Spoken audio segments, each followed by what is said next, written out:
Back to my channel, Jeannie Lynch. So excited that you're here today and so excited to share my next topic with you. Tarot. Don't click out and think that's all I'm going to talk about today, but I am going to dive a little bit deeper into one aspect of tarot that I think can change your life, and it's the Fool's Journey. And did you know that there's a story inside of tarot, and it's the Fool as he starts his journey and where he lands when he finishes, which is the world, and how he starts it all over again, but at a higher level of consciousness? Kind of sounds like what we're here to do, doesn't it? Well, that's exactly why I want to talk about this today. I want to share that story with you and share with you the different archetypes. And if you've always wondered about tarot, or even if you're a study of tarot, and this is something you do to provide for your people, right? This is how you are in service to them. I assure you, learning the Fool's Journey really can help you uncover all the depth and all the mysteries of this beautiful modality of tarot. So, are you ready to hear a story that will change your life and certainly give you more consciousness and awareness? And I promise you, there are so many different experiences that if you haven't experienced yet, you will, because it's all about being in a physical body. The Fool's Journey is coming up next.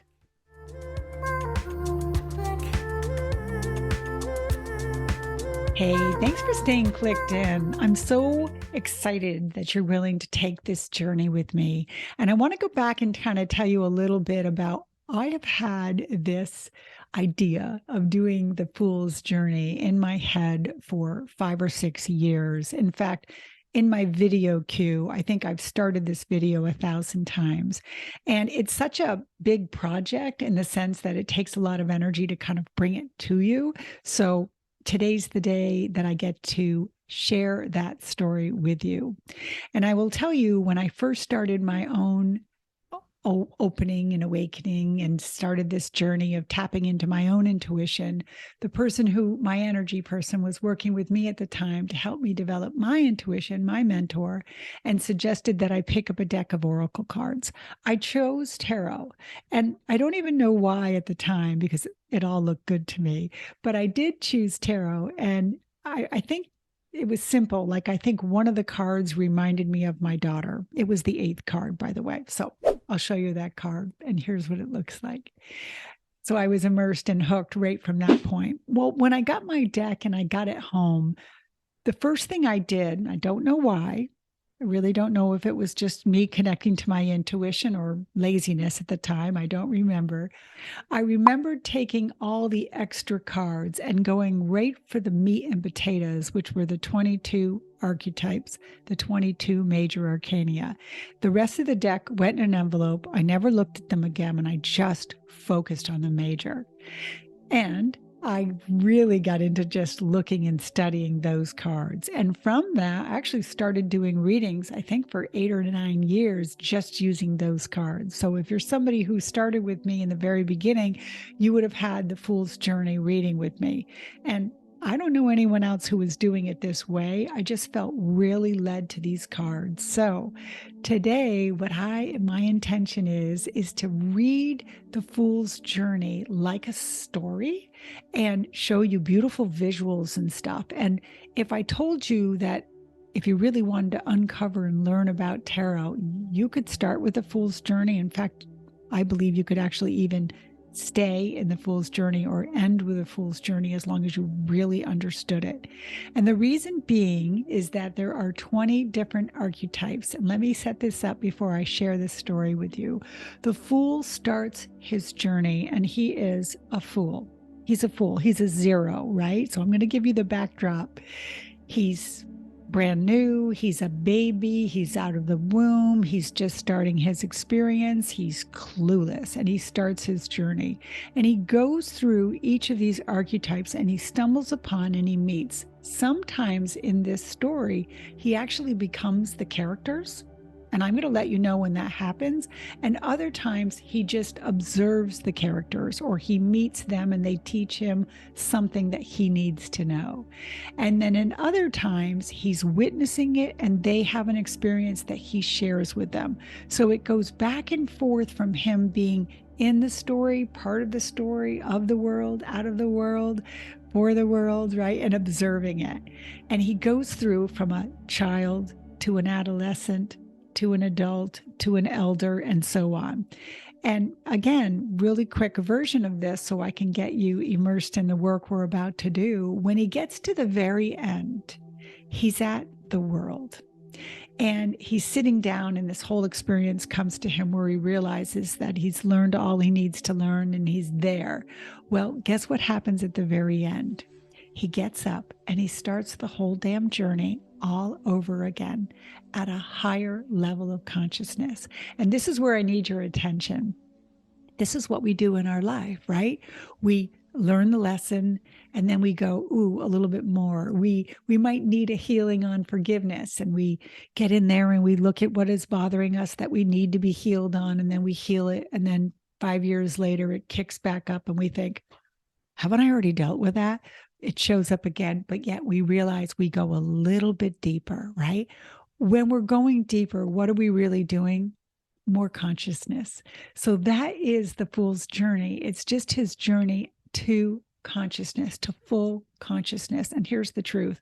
We're never there. We might end our life, we might die, we might go to the other side, we might be in between lives. See, these are some of the words you'll hear, right? And then we come back and we do it all over again. So we do that many times in this life, but we also do it through many lives, right? So that's the richness and the deepness of tarot, and certainly the fool's journey. So my offering to you today is, that's all I'm going to say on film. The rest is going to be read like a beautiful story. And I promise you, if you follow the fool's journey and you listen to the beautiful story that I'm about to share with you on each of the archetypes, and you apply them to your own life, this will change your life. That's my promise to you today. So, hey, here's a question. Are you ready to change your life? Okay, here we go. Stay listening, stay watching, stay connected, because that's the work we're doing today. We're exploring the fool's journey and all the beautiful archetypes and the lessons he experiences, and you will experience them too. Enjoy. Where all good stories begin, in childhood. Let's do this. The fool begins his journey like all journeys begin, with the first step. And with all his worldly possessions in his little pack, the fool travels, although he knows not where. He's so filled with the visions and the daydreams that he doesn't see the cliff that he's likely to fall over. At his heels is a small dog that hurries him, or is it just trying to warn him of the possible misstep? Traveling on his way, the fool first encounters a magician.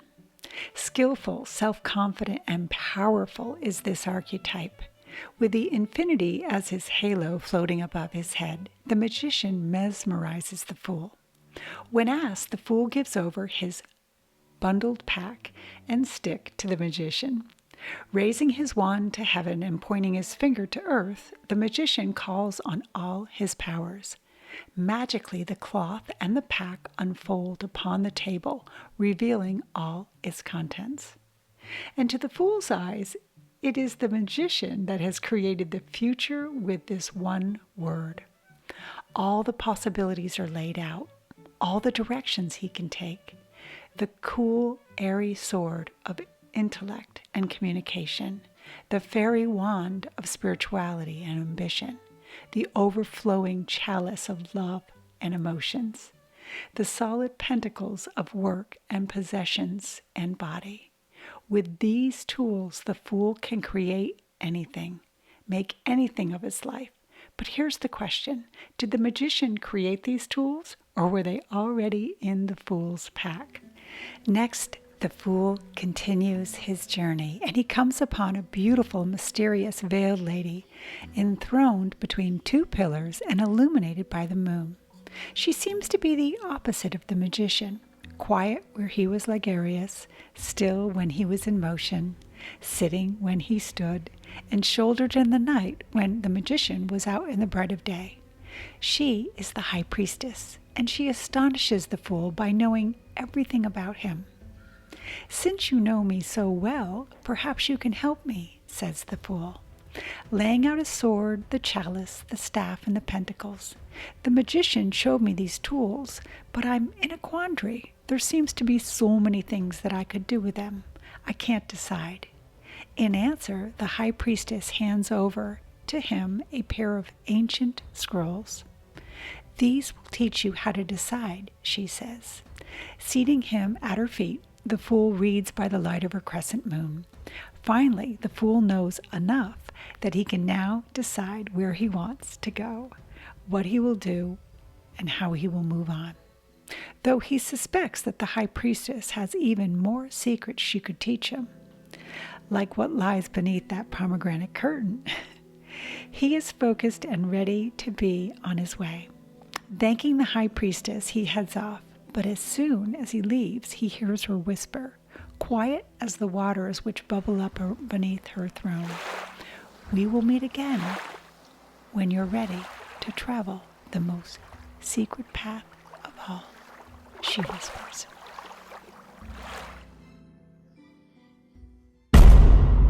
Part 2. The Teenage Years. Having decided what shape his future will take, the fool strives forward. But at this point, he's very impatient. This is when he comes upon the Empress. Her hair is gold as wheat, wearing a crown of stars and a white gown dotted with pomegranates. She rests back on her throne, surrounded by all of her abundance of grain and lush garden. Is it possible that the Empress is pregnant? Kneeling, the fool relates to her his story, and she in turn smiles a motherly smile and gently gives him this advice. "Like a newly planted grain or a child in the womb," she says, "a new life, a new love, a new creation is so fragile. It requires fertile soil, patience, and even nurturing. It needs love and attention. Only this will bring it to fruition." Understanding at last that his future will take time to build upon, the fool thanks the Empress and continues on his way. The fool was given many options by the magician and decided which one with the help from the high priestess. He even learned how to develop it thanks to the Empress. But now he knows he needs to learn how to manage it. But just how is he going to do this? He approaches the great emperor seated on a stone throne. The fool is amazed by the way that this leader seems to be instantly and eagerly obeyed in every particular way, and at how well his empire is run. Respectfully, he asks the emperor how he does this, and the emperor answers, "Strong will and a solid foundation is all very well," he explained to the fool. "To be dreamy, creative, instinctual, and even patient, but to control, one must be alert, brave, and even aggressive. Ready now to lead rather than to be led, the fool heads out with new purpose and direction as he thanks the emperor for his great advice." Having created a solid foundation in which to build his future, the fool is struck with sudden fear. What if everything he'd worked so hard for was taken away? If it was stolen or lost or destroyed or vanishes? What if it's just not good enough? In the panic, he heads to a holy place where he finds the Hierophant, a wise teacher, a holy man. He kneels before this man, ready to hear and pass on his teachings. The fool tells the Hierophant all his fears and asks how can he be free of them. The wise man replies, There is only two ways, fool. Either give up all which you fear and lose it, and that way it won't hold any power over you, or consider what you still have if your fear comes to pass. After all, the Hierophant continues, if you did lose it all that you built, you would still keep the experience and that knowledge that you've gained up to this point, wouldn't you? This surprisingly pragmatic advice releases the fool from his fear, and he's able to exit the sanctuary now and back out on the trail to face the challenges once again. The fool comes to another crossroad, filled with energy, confidence, and purpose, knowing exactly where he wanted to go. But when he gets there, he comes to a dead stop. The flowering tree marked the path that he was supposed to take, but standing at that exact place was a beautiful fruit tree with another woman standing right in front of it. He's met and had relationships with women before, some far more beautiful and even alluring, but she seems different. He feels as though he's just been shot in the heart with Cupid's arrow. So shocking and so painful is his recognition of her. As he speaks with her, the feeling intensifies, like finding a missing part of himself, a part that he's been searching for his whole life long. It is clear, too, that she feels the same way. They seem to finish each other's sentences and think the same thoughts, as if an angel above has introduced their souls.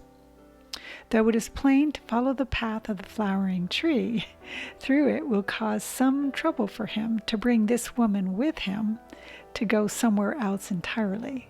The fool knows he dare not leave her behind, and like the fruit tree, she will fulfill him. No matter how divergent from his original intent, she is now his future. He chooses her, and together they head down a whole new path together. The fool seems so close to completing everything it set out to do, back when the magician revealed all his tools to him. But his enemies seem to be the only things standing in his way. It is here that he comes across the charioteer standing in his gold and silver chariot, his black and white steeds at rest in the ocean. You seem to be a victorious warrior, the fool remarks.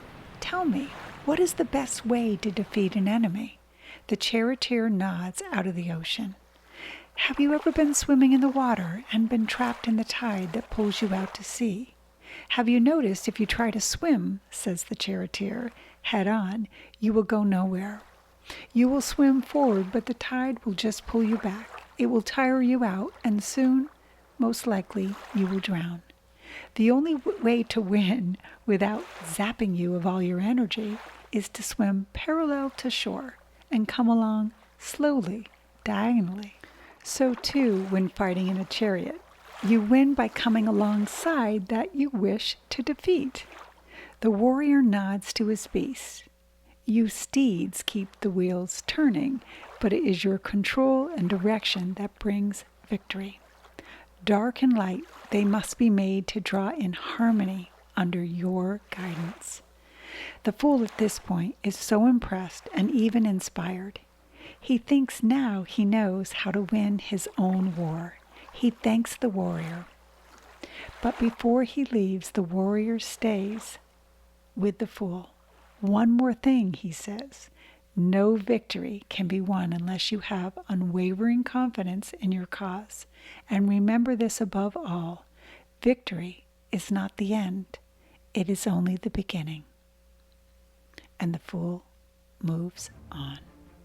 The fool, feeling victorious over his enemies, is even feeling arrogant, powerful, and vengeful. There is so much hot passion inside of him that he can barely contain himself. In this state, he comes across a maiden struggling with a lion. Running over to help, he arrives just in time to see her gently but firmly shut the lion's mouth. In fact, the beast, which seemed so wild and fierce a moment ago, was now completely at her command. Amazed, the fool asks her, "Hey, how did you do that?" With one hand on the lion's mane, she answered, "Willpower." Any beast, no matter how wild, will back down before a superior will. At that moment, the maiden meets the fool's eyes. Though saintly and young, her look is knowing and filled with such great power. Likewise, she says to him, there are many unworthy impulses inside of all of us. It is not wrong to have them, fool, but it is wrong to let them control us. We are, after all, human, not beast, and we command such energy. Use this for higher purposes. His rage in that moment seemed to quiet and even become enlightened, and walked away knowing that it was not only the lion that the fool was tamed that day by the maiden's pure, innocent strength. After a long and busy lifetime, building, creating, hating, fighting, compromising, failing, succeeding, the fool feels a profound need to retreat. In this archetype, the fool becomes the hermit. In a small rustic home deep in the woods, he hides, reading, cleaning, organizing, resting, or just thinking. But every night at dusk, he heads out and travels across the bare landscape. He carries only the staff and his lantern. It is during these restless walks from dusk to dawn, peering and examining whatever takes his fancy, that he sees and realizes all the things he's missed about himself and even in the world. It's as if the secret corners in his head were being slowly illuminated. Corners he never even knew existed. In a way, he's become the fool again. As in the beginning, he goes wherever he's inspired and whatever leads him. But as the fool, his staff rests on his shoulders now, carrying unseen his pack. The fool was like the pack. Whatever it was or could be was wrapped up and unknown. The hermit's staff leans out before him now, not behind, and he carries the lantern, not the pack. The hermit is like the lantern, illuminated from within for all he could be. Out from hiding comes the fool into the sunlight, as if being pulled up from some low, dark point on the wheel. It is time for change. With his staff in hand, he heads back out into the world and expects nothing. But strangely, things seem to be happening to him by the hour as things go by. Good things. Wandering by a water wheel, a woman offers him a drink in a golden chalice. She then urges him to keep the cup, just because she likes him. As he wanders by a windmill, he stops to watch a young man swinging a sword. When he expresses his admiration in the gentleman's weapon, the young man presses it into his hands, insisting that he take it. And finally that day, as he comes upon a rich merchant sitting on a wagon right over one of the wheels, the man hands him a bag of money. "I love giving money away," he explains. "And I decided just randomly that the 10th person who walked by me today would get this money, and you're the 10th. The fool could hardly believe it. He was so surprised. But is he? It is as if everything good that he had ever done for anyone in his life was being paid back to him threefold. All luck on this, his lucky day. The fool at this point is looking for a new path, a new aspiration, and a new inspiration for his life. Sitting at a crossroad of uncertainty, he notices a blind woman listening to two brothers argue over their inheritance. They've come to her for her judgment. One brother has the whole inheritance and the other has nothing. "I ask that all of it be given to me," the poor brother demands, "not only because I know better what to do with it, but because I will not waste it like he has." But the rich brother also protests. "It is rightfully mine, and that's all that should matter, not what I do with it." The woman listens to the two argue, then awards half to the rich brother and the other half to the poor brother. The fool thinks this is only fair, but neither brother is happy. The rich one hates losing half of its wealth, and the poor one feels that he ought to have gotten it all. "You were fair," he remarks to the woman after they left. "Yes, I was," she answers plainly. "With only half of the inheritance, the rich one will stop being so wasteful, and the poor one will have all he needs. Even though they cannot see it, this decision was good for both." The fool thinks of this. A new insight to his own life comes to mind. He realizes that he has spent most of his life achieving worldly possessions, ambitions, and physical goods, while leaving his spiritual self to starve, primarily because he didn't want to make any sacrifices necessary to feed the spiritual self. Now he sees that it is necessary. The only path that he has not walked, he must walk and regain his balance. Thanking the woman, he heads out with new purpose now. It is time to balance his own inner scales. The day the fool becomes the hanged man. The fool settles beneath the tree, intent on just finding his spiritual self. We'll call it a state of meditation. There he stays for 9 days without eating, barely moving. People pass him by, animals, clouds, and the wind and the rain, the stars, the sun, the moon. On the 9th day, with no consciousness, not a conscious thought at all, he climbs up the branch and dangles himself upside down like a child, giving up for a moment all that he is, that he wants, that he knows, and that he even cares about. Coins fall out of his pockets, and he gazes down at them, seeing them not as money, but as little round bits of metal. Everything suddenly changes perspective. It is as if hanging between the mundane world and the spiritual world, able to see both. He is dazzled by this moment, dreamlike, and yet crystal clear. Connections he never understood are now made. Mysteries are even revealed. But timeless as he in this moment of clarity, he also realizes that it won't last. Very soon he must right himself, and when he does, things will be different. He will have to act on what he's learned now, and for now, whoever, he just hangs, weightless, as if underwater, observing, absorbing, and for the first time, truly seeing. Having left the tree where he hung, the fool moves carefully through a followed field. Head still clearing from all the visions, the air is cold and wintry, and the trees seem bare. Before him he sees the rising sun and a skeleton in black armor mounted on a white horse. He recognizes this as death. As it stops before him, he quickly and humbly asks, "Have I died?" He feels in fact rather empty and desolate, and the skeleton answers, "Yes, fool, in a way.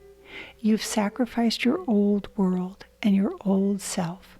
Both are now gone and dead." The fool reflects on that. How sad. Death acknowledges this with a nod. But yes, he says, the only way to be reborn. The new sun is rising, can you see? And it is for you a great time of great transformation. As death rides away, the fool can feel the truth in those words. He too feels like the skeleton. All that has been stripped away. This, he understands, is how all great transformations start, by stripping things to the bone and building fresh upon the bare foundations. And for this, the fool feels a new beginning. Continuing on his spiritual path, the fool starts to wonder, how does he reconcile all these opposites that he's been facing? Material over spiritual, death over birth, and so on. It's at this point where he comes upon a winged figure standing with one foot in a brook and the other one on a rock. This radiant creature is pouring something from 2 flasks. As he draws closer, he sees one is fire and one is water. Are these 2 being blended together? He moves closer. "Excuse "Excuse me," he asked, "how can you mix fire and water?" The fool finally whispers. Never pausing, the angel answers, "You must first have the right vessel, fool, and even the right proportions." The fool watches with wonder. How can this be done? Can this be done with all opposites? Any opposites, she replies. Fire and water, man and woman, and so on. They all can be harmonized. It's only the lack of will and disbelief that it's all possible, and unity that keeps these opposites opposites. And with that, the fool begins to understand that he is the one who's been keeping the universe at twain, holding life, death, material world, and spiritual world separate in him.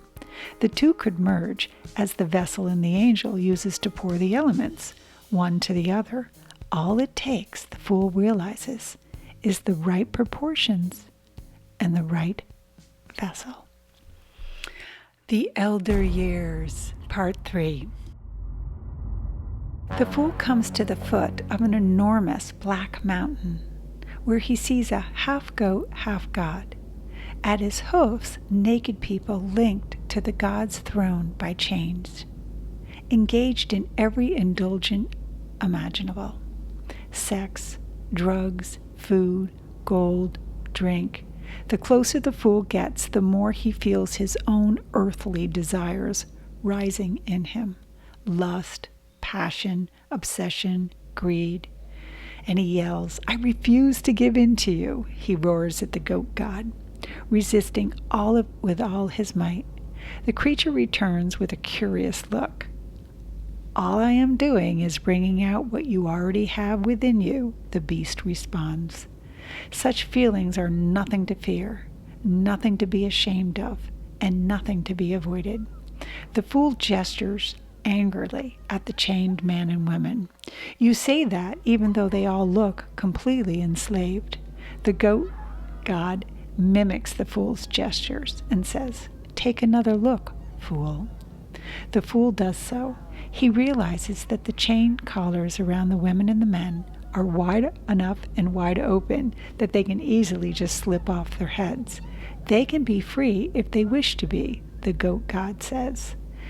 "Though you are right, I am a god and of your strongest desires, but you see here only those who have allowed their desires to control them." At this, the goat god gestures upward towards the peak of the mountain. "Do you see those who have not allowed their impulses and aspirations to take them up to the top of the mountain? They can keep you from following your passion to the highest heights." The fool realizes the truth in this, that he has been mistaken, that the goat god here, he understands now that it is not the creature of evil, but the great power and the lowest and the highest of both of the beast and God. Like all power, it can be frightening and dangerous, but it is also the key to freedom and transcendence, if understood and well used. As the fool leaves the throne of the goat god, he comes upon the tower. It's fantastic, it's magnificent, and it's even familiar. In fact, the fool himself helped build the tower back in the day when the most important thing to him was making his mark on the world and proving himself better than other men. Inside the tower at the top, arrogant men still live. Convinced of their rightness, seeing the tower again, the fool feels as if a lightning has just flashed across his mind. He thought that he had left that old self behind as he started the spiritual journey, but he realizes here that he hasn't. He's been seeing himself like the tower, like the man inside, as long as singular and superior, when in fact there's actually no such thing.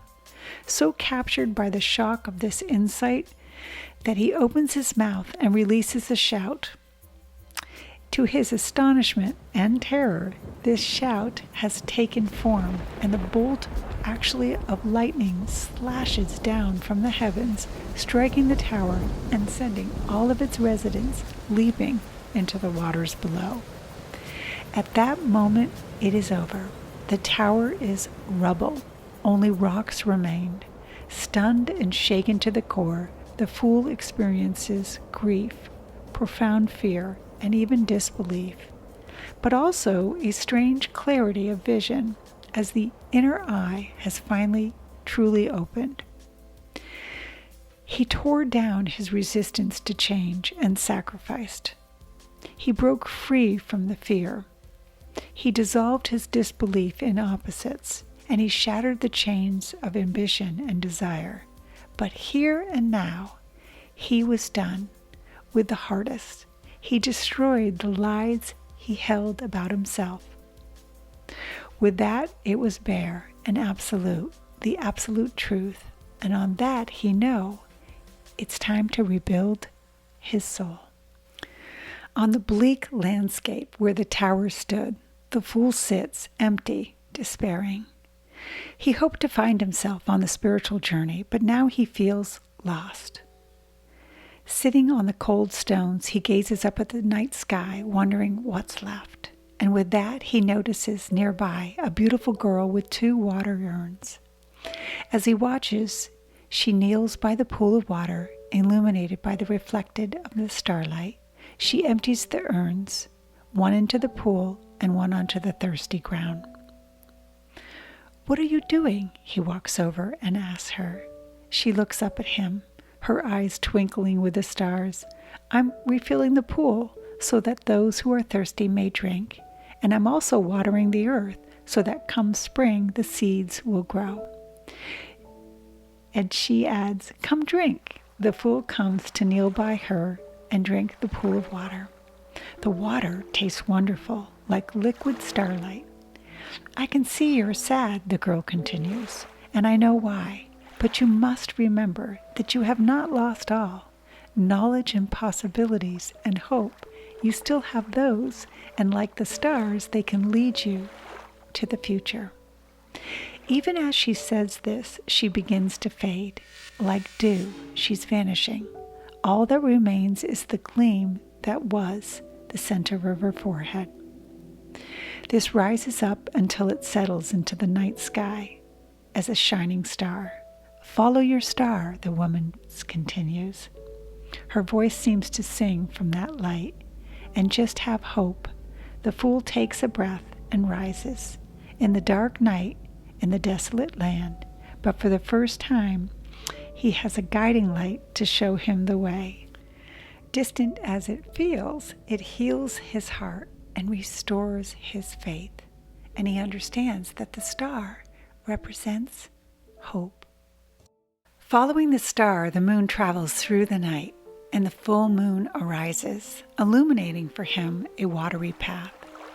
And he begins to feel a little disoriented, as if he's walking in his sleep.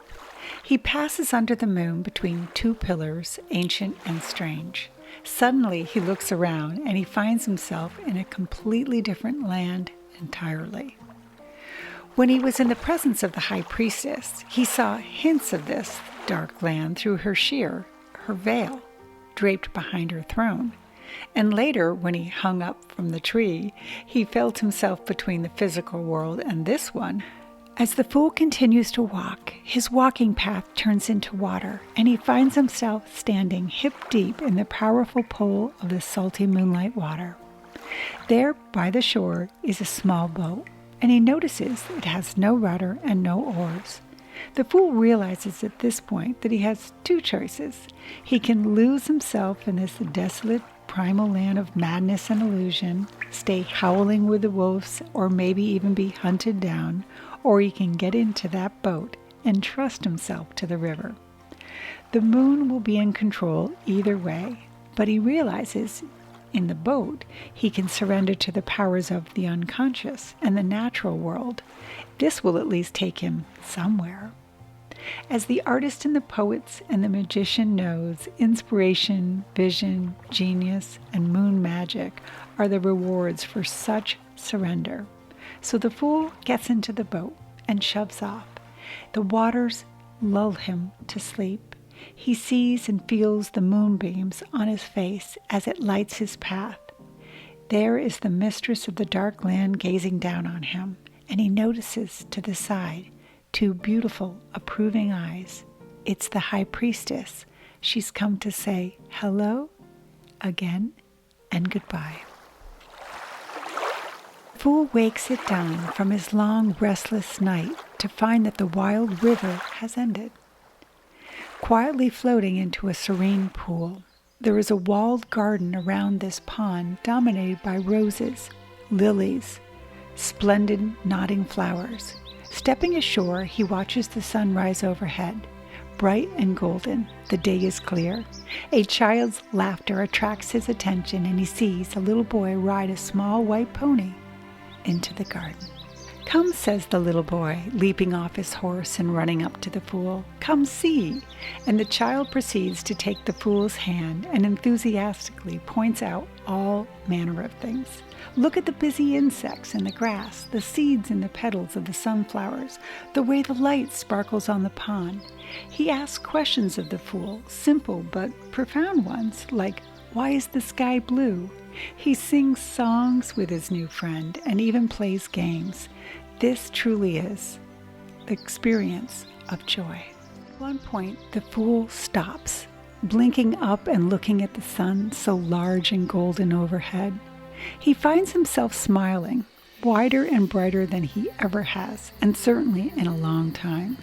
Since he started on his spiritual journey, he's been tested and tried, confused and scared, dismayed and amazed. But this is the first time he's been simply and purely happy. His mind feels illuminated, his soul light, as bright as the sunbeam. Like the great sun itself, this child, with his simple question, games, and songs, has helped the Fool see the world and himself anew. To wonder at it and appreciate it. "Who are you?" the Fool asked the child at last. The child smiles, and this seems to shine and grow brighter and brighter until it turns into just pure sunlight. "I'm you," the boy's voice says throughout the garden. "A new you." And as if the words fill the Fool with warmth and energy, he comes to realize that this garden, the sun above, and the child all exist within him. He has just met his new inner light. As the Fool leaves the garden of the sun, he feels near the end of his journey. He's ready to take that final step, but something's keeping him from doing this. It's holding him back, so he gazes up, hoping to find guidance from the sun again. Instead, he sees above him a fairy angel, beautiful and yet at the same time terrible. "You are right," the angel figure confirms. "You have one last step to take in your journey, one final step to your completion. But you can't do that until you're ready to lay your past to rest." The Fool hears this, and he's slightly perturbed. "Lay it to rest," he asks. "I thought I'd left it all behind." She says, "There's no way to do that." So the angel observes. She says, "Each step you take, Fool, wears down your shoe just a bit, and so it shapes the next step you take, and the next, and the next. Your past, you see, is always under your feet. You can't hide from it, you can't run from it, and you can't even rid yourself of it. But you can call it up, and you can come to terms with it. But here's the deeper question. Are you willing to do that now?" So the angel hands the Fool a small trumpet. And the Fool's a little hesitant at first, but he knows this is his final decision. Either he go forward or stay where he is. So he grabs the trumpet and he blows, and the trumpet songs echo across the sky. It vibrates, seeming to crack open the earth, and from under the Fool's feet, memories arise, images of innocent youth, his challenges, his loves, his failures, his losses, his successes, his disillusionment, and even all his wisdom. For the first time, he does not try to leave them, ignore them, forget them, but he accepts them. They are, he sees, nothing to fear. They happened, and they're gone now. He alone carries them into the present, With that understanding, the memories vanish. Though they remain in his mind, they no longer have the power over him. He is now free of them. He's reborn and holy and even present. Big finish, big finale. Enjoy. The Fool turned to take its final step along his path, and he found himself right back where he started from, at the edge of the very same cliff he almost stepped over when he was too young to look where he was going. But now he sees the same position so differently. It's all about self, mind, and the body, past and future, the individual and the world, all in one. As above, so below, and all opposites are each other, including the Fool and the Mystic, who are both doorways to the secrets of the universe. With a knowing smile, the Fool takes his final step right off the cliff, and instead of falling, he soars higher and higher until the whole of the world is his to see. And there he dances, surrounded by the stars and the one with the universe, ending in a sense where he began, beginning again at the end. The world turns, and the Fool's journey now is complete. But remember, it would be a fool to think it ends there, for the journey starts all over again, but at a higher level of consciousness. Thank you so much for watching. See you next video.